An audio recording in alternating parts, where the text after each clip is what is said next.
वाहिगुरू जी का खालसा वाहिगुरू जी की फतेह। एक पासों पछों चल रही है तो एक पासे धुआं आ रहा। सो बैठे हाँ धरने च चढ़दी कला च, पर दो चार गल्लां करनियां बड़ियां जरूरी सी संगत नाल, जो अज मेरे नाल वापरिया। अज मैनू जिहड़ा सामण आए सी नैशनल इन्वैस्टिगेशन एजेंसी दे, ओहदी तरीक सी ते मैनू 17 तरीक नूं उन्हां ने बुलाया सी, मैं नहीं गया। फिर उन्होंने किसी इंस्पैक्टर का फोन आया तो इंस्पैक्टर बड़ा पुट्ठा बोलिया। सो मैनू कहता भी थोनू अज सामण भेजे सी तो तुसीं आए क्यों नहीं। तो मैं उन्होंने कहा जी मैनू टाइम ही नहीं दिता, तुसीं असीं धरने च बैठे हाँ, मोर्चे च बैठे हाँ। इत्थे 16 तरीक नूं तुसीं WhatsApp ते सामण भेजते हो तो 17 तरीक नूं कहने हो भी तुहाडे कोले आके हाज़री भरां। ते मैं थोड़ा बन्निया तो नहीं हाँ, साडी आपदी जिंदगी हुंदी आ, कोई मसरूफीयत हुंदी आ, आपदे कामां च बिजी हाँ असीं। पर एनीवेज वो मुड़ के पुट्ठा बोलना शुरू हो गया, कहता कोई नहीं, फिर हमें और ढंग भी आते हैं आपको यहाँ बुलाने के लिए, या हम खुद ले आएंगे। फिर जदों ये गल ते आया तो मैं उन्होंने कहा जी फिर तुसीं खुद ही ले जाओ। पर एनीवेज वो कहते आप वहाँ कर क्या रहे हो, क्योंकि आपके जो जथेबंदियों के आगू हैं उनकी स्टेटमेंट है भी आप तो उनका पार्ट ही नहीं हो, आपको तो स्टेज पे भी नहीं बोलने दे रहे हैं। मतलब ये गल उन्हें कही मैनू। हुण ये गल थोड़ी जी साडे लई विचारनयोग आ। फिर कहंदा भी हमारे पास इस स्टेटमेंट्स हैं आपके आगुओं की, ये बोल रहे हैं भी दीप सिद्धू का तो यहाँ कोई काम ही नहीं है, वो कोई और मंसूबे लेके यहाँ बैठा है। सो आप क्यों बैठे हो यहाँ। ये ਜਿਹੜੀਆਂ ਸਾਰੀਆਂ ਗੱਲਾਂ ਮੇਰੇ ਨਾਲ ਹੋਈਆਂ ਨਾ, ਸੋ ਇਸ ਕਰਕੇ ਕਰਨੀਆਂ ਬੜੀਆਂ ਜ਼ਰੂਰੀ ਸੀ। ਸਰਕਾਰ ਇਹ ਗੱਲ ਕਹਿ ਰਹੀ ਆ ਵੀ ਜਥੇਬੰਦੀਆਂ ਦੇ ਆਗੂ ਮੈਨੂੰ ਡਿਸਓਨ ਕਰ ਰਹੇ ਆ, ਉਹ ਕਹਿ ਰਹੇ ਆ ਮੈਂ ਉਹਨਾਂ ਦਾ ਪਾਰਟ ਹੀ ਨਹੀਂ ਆ। ਹੁਣ ਸਰਕਾਰ ਤਾਂ ਆਪਦੀਆਂ ਚਾਲਾਂ ਚੱਲ ਰਹੀ ਆ, ਸਰਕਾਰ ਚਾਹੁੰਦੀ ਆ ਵੀ ਅਸੀਂ ਆਪਸ 'ਚ ਟੁੱਟੀਏ, ਸਰਕਾਰ ਚਾਹੁੰਦੀ ਆ ਵੀ ਅਸੀਂ ਇੱਥੇ ਜਿਹੜਾ ਸਾਡਾ ਇੱਕ ਆ ਉਹ ਟੁੱਟੇ।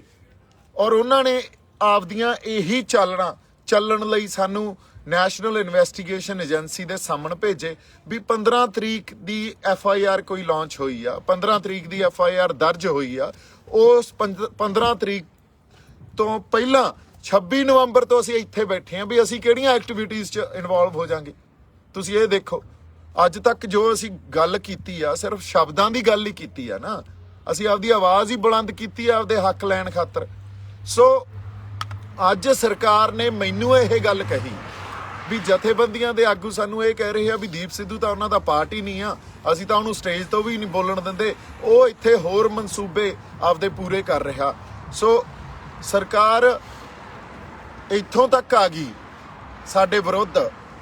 ਹੁਣ ਮੈਂ ਇੱਕ ਗੱਲ ਪਹਿਲਾਂ ਤਾਂ ਇਹ ਕਹਿਣਾ ਚਾਹਣਾ ਵੀ ਇਹੀ ਗੱਲਾਂ ਇਧਰੋਂ ਸੌਰੀ ਧੂਆਂ ਬਹੁਤ ਆ ਰਿਹਾ, ਇਹੀ ਗੱਲਾਂ ਸਰਕਾਰ ਦੀਆਂ ਹੋਰ ਬੰਦਿਆਂ ਤਾਈਂ ਵੀ ਜਾਣਗੀਆਂ ਤੇ ਤੁਸੀਂ ਉਹਨਾਂ ਦੀਆਂ ਗੱਲਾਂ 'ਚ ਨਾ ਆਓ।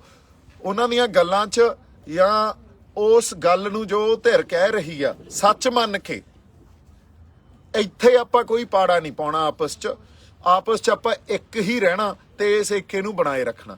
ਪਰ ਅਗਲੀ ਗੱਲ ਜਿਹੜੀ ਬਹੁਤ ਜ਼ਰੂਰਤ ਆ ਸਾਨੂੰ ਕਰਨ ਦੀ ਤੇ ਸਾਡੇ ਆਗੂ ਸਾਹਿਬਾਨਾਂ ਨਾਲ ਇਹ ਗੱਲ ਕਰਨ ਦੀ, ਵੀ ਮੈਂ ਤੁਹਾਨੂੰ ਇੱਕ ਫੇਰ ਇਹ ਗੱਲ ਕਹਿਣੀ ਚਾਹਣਾ, ਸਾਡੇ ਸਿਧਾਂਤਕ ਵਖਰੇਵੇਂ ਹੋ ਸਕਦੇ ਆ। ਤੁਸੀਂ ਸਮੇਂ ਤੋਂ ਪਬਲਿਕਲੀ ਇਹ ਗੱਲ ਕਹੀ ਵੀ ਦੀਪ ਸਿੱਧੂ RSS ਦਾ ਬੰਦਾ, ਦੀਪ ਸਿੱਧੂ BJP ਦਾ ਬੰਦਾ। ਇਹ ਗੱਲ ਕਹਿਣੀ ਬੜੀ ਸੌਖੀ ਹੁੰਦੀ ਆ ਕਿਉਂਕਿ ਇਹ ਬੜਾ ਸੌਖਾ ਜਿਹਾ ਕੰਮ ਆ। ਉਸ ਵੇਲੇ ਜਦੋਂ ਸਿਧਾਂਤਕ ਵਖਰੇਵੇਂ ਹੋਣ ਤੇ ਅਸੀਂ ਉਹਨਾਂ ਸਿਧਾਂਤਕ ਵਖਰੇਵਿਆਂ ਨੂੰ ਨਜਿੱਠਣਾ ਨਾ ਹੋਵੇ, ਬਿਨਾਂ ਨਜਿੱਠਣ ਦੀ ਵਜ੍ਹਾ ਜਾਂ ਉਹਦੇ ਜਗ੍ਹਾ ਨਜਿੱਠਣ ਦੀ ਜਗ੍ਹਾ ਅਸੀਂ ਇਹ ਗੱਲ ਕਹਿ ਦਈਏ ਵੀ ਫਲਾਨਾ ਬੰਦਾ ਤਾਂ ਦੁਸ਼ਮਣ ਦਾ ਬੰਦਾ। ਔਰ ਇਹ ਪੁਰਾਣੇ ਸਮਿਆਂ 'ਚ ਇਹੀ ਗੱਲਾਂ ਅਸੀਂ ਕਰਦੇ ਆਏ ਆ, ਪਰ ਹੁਣ ਨਾ ਕਰੀਏ। ਹੁਣ ਅਸੀਂ ਇਕੱਠੇ ਰਹੀਏ। ਇਹੀ ਗੱਲਾਂ ਕਰਕੇ ਪਹਿਲਾਂ ਜਿਹੜੀਆਂ ਸਾਡੇ ਜਿੰਨੇ ਮੋਰਚੇ ਲੱਗੇ ਆ ਉੱਥੇ ਜਦੋਂ ਸਿਧਾਂਤਕ ਵਖਰੇਵੇਂ ਕਿੱਥੇ ਸ਼ੁਰੂ ਹੁੰਦੇ ਆ ਤੇ ਆਮ ਤੌਰ ਤੇ ਜਿਹੜੀ ਧਿਰ ਲੀਡ ਕਰ ਰਹੀ ਹੁੰਦੀ ਆ ਉਹ ਦੂਜਿਆਂ ਨੂੰ ਇਹੀ ਕਹਿ ਦਿੰਦੀ ਆ ਵੀ ਇਹ ਤਾਂ ਦੁਸ਼ਮਣ ਦਾ ਬੰਦਾ ਜਾਂ ਇਹ ਤਾਂ ਦੋ ਫਾੜ ਕਰ ਰਿਹਾ।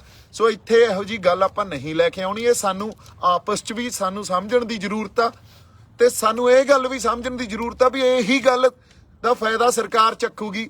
ਇਹੀ ਗੱਲ ਦਾ ਫਾਇਦਾ ਸਰਕਾਰ ਚੱਕ ਕੇ ਸਾਡੇ ਨਾਲ ਬਾਰ-ਬਾਰ ਕਰੂਗੀ। ਅੱਜ ਮੈਨੂੰ ਵੀ ਗੱਲ ਇਹ ਤਾਂ ਦੱਸੀ ਗਈ ਆ, ਦੇਖੋ ਦੂਜਾ ਮੇਰਾ ਰਿਐਕਸ਼ਨ ਵੀ ਹੋ ਸਕਦਾ ਸੀ ਵੀ ਮੈਂ ਆਪਦਾ ਅਟੈਕ ਸ਼ੁਰੂ ਕਰ ਦਿੰਦਾ ਵੀ ਮੇਰੇ ਆਗੂ ਤਾਂ ਇਹ ਗੱਲ ਕਹਿ ਰਹੇ ਆ ਵੀ ਮੈਂ ਤਾਂ ਉਹਨਾਂ ਦਾ ਪਾਰਟ ਹੀ ਨਹੀਂ ਆ, ਤਾਂ ਮੈਂ ਇੱਥੇ ਕੀ ਕਰੀ ਜਾਂਦਾ।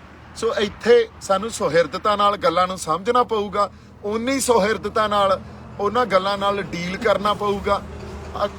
ਔਰ ਜੇ NIA ਨੂੰ ਅਸੀਂ ਚੈਲੰਜ ਕਰਦੇ ਆ, ਮੈਂ ਦੁਬਾਰਾ ਚੈਲੰਜ ਕਰਦਾ, ਮੈਂ ਉਹਨਾਂ ਨੂੰ ਅੱਜ ਵੀ ਕਿਹਾ ਸੀ, ਮੈਂ ਅੱਜ ਉਹਨਾਂ ਨੂੰ ਕਿਹਾ ਸੀ ਵੀ ਜੇ ਮੇਰੇ ਖਿਲਾਫ ਜਿਹੜੀਆਂ ਐਲੀਗੇਸ਼ਨਸ ਆ ਨਾ, ਜੇ ਕੋਈ ਆਧਾਰ ਆ ਉਹਦਾ ਤਾਂ ਉਹਨੂੰ ਜਨਤਕ ਕਰੋ। ਤੁਸੀਂ ਮੈਂ ਉਹਨੂੰ ਕਿਹਾ ਪਬਲਿਕਲੀ ਉਹਨੂੰ ਲੈ ਕੇ ਸਾਹਮਣੇ ਆਓ ਨਾ, ਫਿਰ ਤੁਸੀਂ ਨੈਸ਼ਨਲ ਇਨਵੈਸਟੀਗੇਸ਼ਨ ਏਜੰਸੀ ਹੋ, ਮੈਂ ਤੁਹਾਡੀ ਇਨਵੈਸਟੀਗੇਸ਼ਨ ਤੋਂ ਤਾਂ ਭੱਜ ਹੀ ਨਹੀਂ ਰਿਹਾ।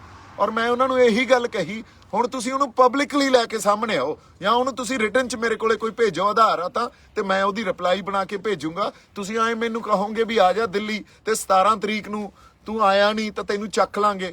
ਹੁਣ ਐਂ ਕਰੋ, ਤੁਸੀਂ ਚੱਕ ਕੇ ਹੀ ਦਿਖਾ ਦਿਓ, ਫਿਰ ਤਾਂ ਲੜਾਈ ਆਪਾਂ ਸਿੰਘ ਫਸਾਲੇ ਆ, ਫਿਰ ਸਿੱਧਾ ਹੀ ਚੱਲਣ ਦਿਓ। ਸੋ ਇਹੀ ਗੱਲ ਹੋਰ ਵੀ ਜਿਹੜੇ ਕੁਝ ਬੰਦੇ ਸਾਡੇ ਪੇਸ਼ ਵੀ ਹੋਏ ਆ ਅੱਜ, ਤੇ ਉਹ ਮੈਨੂੰ ਇਹ ਪਤਾ ਲੱਗਿਆ ਵੀ ਉਹਨਾਂ ਨੂੰ 2-3 ਘੰਟੇ ਗ੍ਰਿਲ ਕਰਦੇ ਆ, ਬੜਾ ਕਨਫਿਊਜ਼ ਕਰਦੇ ਆ, ਔਰ ਉਦੋਂ ਬਾਅਦ ਉਹਨਾਂ ਨੂੰ ਡਰਾਉਂਦੇ ਆ ਵੀ ਇਸ ਐਜੀਟੇਸ਼ਨ ਦਾ ਤੁਸੀਂ ਪਾਰਟ ਨਾ ਬਣੋ। ਹੁਣ ਮਿੱਤਰੋ ਗੱਲ ਆਏ ਆ ਵੀ ਲਕੀਰ ਖਿੱਚੀ ਗਈ, ਲਕੀਰ ਜਾਂ ਟੱਪਣੀ ਪੈਣੀ ਆ, ਜੇ ਟੱਪਾਂਗੇ ਤਾਂ ਬਚਾਂਗੇ, ਜੇ ਲਕੀਰ ਦੇ ਪਿੱਛੇ ਖੜੇ ਰਹਾਂਗੇ ਫਿਰ ਪੰਜਾਬ ਹੀ ਬਹਿ ਜਾਂਦੇ।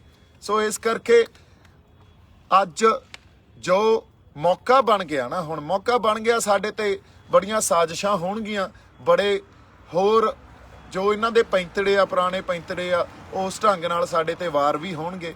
ਅਸੀਂ ਉਹਨਾਂ ਸਾਜ਼ਿਸ਼ਾਂ ਨੂੰ ਜਾਂ ਉਸ ਢੰਗ ਜੋ ਪੈਂਤੜਿਆਂ ਨੂੰ ਇਹਨਾਂ ਨਾਲ ਵੀ ਨਜਿੱਠਣਾ ਪਊਗਾ। ਨਜਿੱਠਣਾ ਤਾਂ ਇੱਕ ਵਾਰੀ ਪਊਗਾ, ਤੇ ਨਜਿੱਠ ਤਾਂ ਹੀ ਸਕਦੇ ਆ ਜੇ ਅਸੀਂ ਇਕੱਠੇ ਰਹੀਏ ਤਾਂ। ਸੋ ਇਹਨਾਂ ਗੱਲਾਂ ਨੂੰ ਧਿਆਨ 'ਚ ਰੱਖ ਕੇ, ਬਾਕੀ ਧੂਆਂ ਬੜਾ ਆਈ ਜਾਂਦਾ ਇੱਧਰੋਂ, ਤੇ ਤਾਂ ਹੀ ਖੜੇ ਹਾਂ। ਮਾਤਾ ਇੱਥੇ ਨਾਲ ਖੜੇ ਆ ਮੇਰੇ, ਇੱਧਰ ਨੂੰ ਮਾੜਾ ਜਿਹਾ ਕਰੀ, ਤੇ ਧੂਆਂ ਹੀ ਕਵਰ ਕਰੀ ਜਾਂਦੇ ਆ। ਤੇ ਹੁਣੇ ਰੋਟੀਆਂ ਬਣਾ ਕੇ ਹਟੇ ਸੀ, ਤੇ ਦੇਖੋ ਤੁਸੀਂ ਜੋ ਹਿਸਾਬ ਦਾ ਜਜ਼ਬਾ ਇੱਥੇ ਸਾਡੀ ਸਾਰੇ ਬਾਕੀ ਫੌਜਾਂ ਖੜੀਆਂ, ਤੇ ਇਹ ਬਾਕਮਾਲ ਆ। ਪ੍ਰਮਾਤਮਾ ਆਪ ਅੰਗ ਸੰਗ ਸਹਾਈ ਆ, ਜਿਵੇਂ ਕਹਿੰਦੇ ਆ ਨਾ। ਸੋ ਜਿਉਂਦੇ ਵਸਦੇ ਰਹੋ, ਹੱਸਦੇ ਖੇਡਦੇ ਰਹੋ। ਗੱਲਾਂ ਹੋਰ ਵੀ ਕੁਝ ਕਰਨੀਆਂ ਸੀ, ਪਰ ਹੁਣ ਆਪਾਂ ਕੱਲ ਕਰਾਂਗੇ, ਕਿਉਂਕਿ ਰਾਤ ਬਹੁਤ ਹੋ ਗਈ ਆ, ਤੇ ਸਾਰੇ ਅਸੀਂ ਇੱਥੇ ਇਕੱਠੇ ਖੜੇ ਆ, ਤੇ ਹੁਣ ਸੌਣ ਦਾ ਵੀ ਟਾਈਮ ਹੋ ਗਿਆ ਇਹਨਾਂ ਦਾ। ਮੇਰਾ ਤਾਂ ਰਾਤ ਨੂੰ ਪਹਿਰਾ ਹੀ ਹੁੰਦਾ, ਸਵੇਰੇ ਹੀ ਸੌਂਦਾ। ਠੀਕ ਹੈ ਜੀ, ਸਤਿ ਸ੍ਰੀ ਅਕਾਲ। ਬਹੁਤ ਸਾਰਾ ਸਤਿਕਾਰ ਤੇ ਪਿਆਰ। ਸਤਿ ਸ੍ਰੀ ਅਕਾਲ ਜੀ।